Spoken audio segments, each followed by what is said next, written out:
વિદ્યાર્થી મિત્રો આપણે ડાયરેક્ટ ઇનડાયરેક્ટ સ્પીચ ની અંદર આજે ઓબ્જેક્ટિવ સેન્ટેન્સ મીન્સ કે ઈચ્છાદર્શક વાક્યો વિશે અભ્યાસ કરવાનો છે. આવા વાક્યો પણ એક્ઝામ ની અંદર ઘણી વખત પૂછાતા હોય છે. તો આ વાક્યોનું આપણે ડાયરેક્ટ માંથી ઇનડાયરેક્ટ માં કેવી રીતે ફેરવી શકીએ એનો અભ્યાસ આજે કરવાનો છે. તો પહેલા તો ઓબ્જેક્ટિવ સેન્ટેન્સ ઈચ્છાદર્શક વાક્ય એટલે શું? તો જો જે વાક્યની અંદર શુભેચ્છા, આશીર્વાદ, પ્રાર્થના, ક્રોધ, શ્રાપ વગેરે વ્યક્ત થાય છે તેને ઈચ્છાદર્શક વાક્ય કહે છે. એક્ઝામ્પલ તરીકે જોઈએ તો the student said good morning sir. શું કરે છે? વિદ્યાર્થીઓ એ સાહેબને ગુડ મોર્નિંગ મીન્સ કે શુભેચ્છા પાઠવે છે. તો આ શુભેચ્છાદર્શક વાક્ય કહેવાશે. આ શું કહેવાય છે? ઈચ્છાદર્શક વાક્ય. એની અંદર ગુડ મોર્નિંગ શું કરે છે? શુભેચ્છા પાઠવે છે કે સુપ્રભાત. એ જ પ્રમાણે સેકન્ડ સેન્ટેન્સ છે જય સેડ ટુ હિઝ અંકલ. જય તેના કાકાને કહે છે may you have a happy journey કે તમારો પ્રવાસ એ ખુશદ રહે. તો એ પણ શુભેચ્છા પાઠવે છે. શું પાઠવે છે? શુભેચ્છા પાઠવે છે. તો આવા વાક્યને ઓબ્જેક્ટિવ સેન્ટેન્સ કહેવાય છે. ઈચ્છાદર્શક વાક્ય જેની અંદર ઈચ્છા વ્યક્ત થતી હોય એવા વાક્ય. તો ઓબ્જેક્ટિવ સેન્ટેન્સનું આપણે ઇનડાયરેક્ટ સ્પીચમાં કેવી રીતે રૂપાંતર કરી શકીએ, એની અંદર કેવા ફેરફાર થાય એ જોઈએ. તો ઓબ્જેક્ટિવ સેન્ટેન્સને ઇનડાયરેક્ટ સ્પીચમાં ફેરવતા રિપોર્ટિંગ વર્બ સેડ અને સેડ ટુ અથવા તો ટોલ્ડ કે ધ્યાન રાખજો ઓબ્જેક્ટિવ સેન્ટેન્સનું ડાયરેક્ટ માંથી ઇનડાયરેક્ટ માં ફેરવીએ ત્યારે reporting verb said, said to કે ટોલ્ડ ને બદલે જો શુભેચ્છા હોય તો વિશને દર્શાવાય છે, આશીર્વાદ હોય તો બ્લેઝ અને પ્રાર્થના હોય તો પ્રેડ વપરાય છે. તો આ ત્રણ શબ્દો તમારે ધ્યાન રાખવાના છે. કોઈ શુભેચ્છા હોય તો વિશ, આશીર્વાદ હોય તો બ્લેઝ અને પ્રાર્થના હોય તો પ્રેડ વપરાય છે. તો આ ત્રણ શબ્દો તમારે યાદ રાખવાના રહેશે. ત્યાર પછી જો ઈચ્છાદર્શક વાક્ય એ બે થી શરૂ થતું હોય તો કન્જક્શન તરીકે ધેટ મુકાય છે.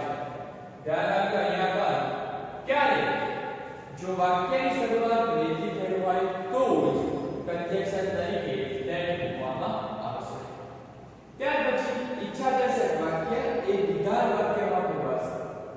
કે જે ઈચ્છાદર્શક વાક્ય હોય એ સાની અંદર તો વિધાન વાક્યની અંદર ફેરવાશે. બાકીના અન્ય નિયમો એ નિયમ અનુસાર અન્ય ફેરફાર શું થશે?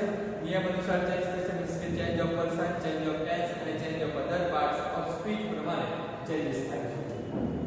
એનું સૂત્ર જોઈએ તો પેલા બોલનાર પછી વાક્યની અંદર કેવો ભાવ લેવો છે કે શુભેચ્છા હોય તો વિશ, આશીર્વાદ હોય તો બ્લેઝ અને પ્રાર્થના હોય તો પ્રેડ. ત્યાર પછી તરત ઓબ્જેક્ટ મીન્સ કે સાંભળનાર વ્યક્તિ પછી તરત કન્જક્શન ધેટ પછી તરત સબ્જેક્ટ આવશે. સબ્જેક્ટ પછી તરત માઇટ કે મેનું શું થઈ જશે? માઇટ થઈ જશે. ત્યાર પછી વર્બ 1 અને પછી અધર વર્બ્સ. તો આ પ્રમાણેની વાક્ય રચના છે. ચાલો એ વાક્યને આપણે સમજીએ. Mayank said to his uncle. મયંકે તેના કાકાને કહ્યું. શું કહે છે? May you have a happy journey કે may you have a happy journey કે તમને તમારી મુસાફરી એક આનંદદાયક રહે. કે તમારી મુસાફરી છે એ કેવી રહે? આનંદજનક રહે. શું છે? એની અંદર શુભેચ્છા પાઠવે છે. શું પાઠવે છે? શુભેચ્છા પાઠવે છે. તો શું આવશે? તો પહેલા તો બોલનાર વ્યક્તિ કોણ છે? મયંક. બોલનાર વ્યક્તિ મયંક. સેડ ટુ શું થઈ જાય છે? અહીંયા શુભેચ્છા તો વિશ. શું કહે છે? વિશ ઈચ્છા વ્યક્ત કરે છે, શુભેચ્છા પાઠવે છે વિશ. કોને? તો his uncle. His uncle. Comma ને ઇન્વર્ટેડ કોમા ગ્રુપ કરીને કન્સ્ટ્રક્શન અહીંયા ધેટ conjunction that પછી તરત જ સબ્જેક્ટ તો કયો છે યુ તો યુ કોના પ્રમાણે સાંભળના પ્રમાણે તો સાંભળના પર છે સર્કલ તો he that he મેનું શું થઈ જશે might that he might પછી તરત વર્બ તો કયો છે have might have other words તરીકે a happy journey. Clear? एकदम सरળ છે કે મયંક વિશ્લેષ સર્કલ મયંક એ તેના કાકાને શુભેચ્છા પાઠવે છે કે he might have a happy journey કે તેમની જે મુસાફરી છે એ સુખદ રહે આનંદજનક રહે તો આ પ્રમાણે એમને શુભેચ્છા પાઠવે છે ખૂબ જ સરળ વાક્ય રચના છે પણ વાક્ય રચનાને તમારે ધ્યાનમાં લેવાની રહેશે વાક્ય રચના ધ્યાનમાં રાખશો તો તમને બધું જ આવડશે ચલો ત્યાર પછી આગળનું કે આગળ સેકન્ડ સેન્ટેન્સ જોઈ લઈએ તો સેકન્ડ સેન્ટેન્સ છે the saint told his devotees કે જે સાધુ છે તે એના ભક્તોને કહે છે may you live long કે may you live long इसके લાંબુ જીવો એમના જીવન વિશે એ શુભેચ્છા પાઠવે છે ત્યાં પણ શુભેચ્છા દર્શાવે છે કે એમને આશીર્વાદ બી કહી શકાય છે તમે શું કહી શકો એને આશીર્વાદ બી કહી શકો તો આશીર્વાદ માટે શું આવે છે બ્લેસ તો ત્યાં આશીર્વાદ આપે છે કોણ છે સાધુ છે તો સાધુ એના ભક્તોને શું કરશે આશીર્વાદ આપે છે તો બોલનાર વ્યક્તિ કોણ છે the saint told ની જગ્યાએ તો શું કહે છે told હોય તો પણ આમાંથી તો આપણે શું લઈશું blessed કેમ blessed કેમ કે કયો ભાવ છે આશીર્વાદનો ભાવ રહેલો છે કયો ભાવ રહેલો છે આશીર્વાદનો તો એમ blessed કોને આપે છે કોને આશીર્વાદ આપે છે તેના ડેવોઇડ એના ભક્તોને his devotees ત્યાર પછી conjunction that પછી તરત સાંભળનાર વ્યક્તિ યુ છે અહીંયા યુ કીધું છે તો કોના પ્રમાણે તો સાંભળનાર તો devotees બહુવચન છે they that they પછી તરત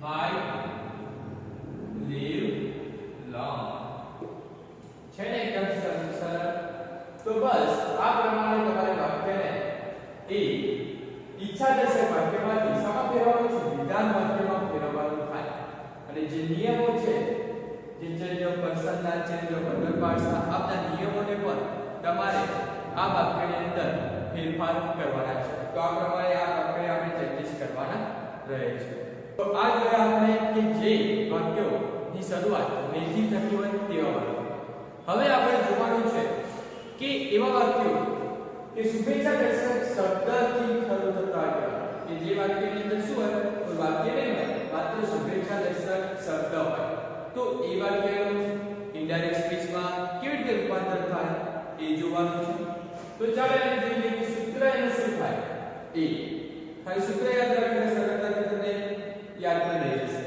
કે પહેલા તો બોલનાર ત્યાર પછી વિશ્વ કે ગ્રેડ લખી શકો છો તમે અને ત્યાર પછી સાંભળનાર ત્યાર પછી તરત સાંભળનાર અને પછી જે શુભેચ્છા દર્શક શબ્દ આપ્યો હોય એ મીન્સ કે ખૂબ સરળ છે કોઈ કન્જેક્શન કે કઈ આવે નહીં ખાલી બોલનાર આવશે ત્યાર પછી રિપોર્ટિંગ વર્ડ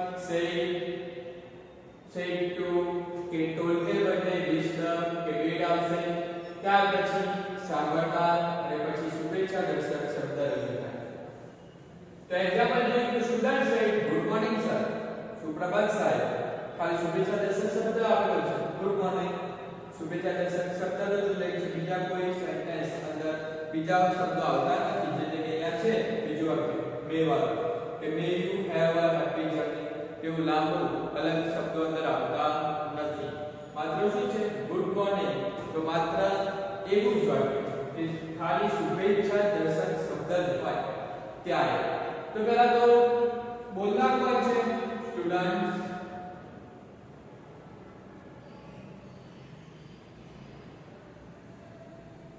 શહીદ નું શું કહે છે? વિષ્ણ. કારણ કે શુભેચ્છા પાઠવે છે તો વિષ્ણ. કોને? તો સર. કોને કહે છે? સર. કે student Vishnu sir good morning. Simple છે કે ખાલી શું કહે છે? Good morning. તો એટલું જ કે પાછળ કોઈ અધર વર્ડ્સ નો ઉલ્લેખ થતો નથી, ખાલી શુભેચ્છા દેશે શબ્દ જ દર્શાવવાનો છે. તો કયો શબ્દ છે?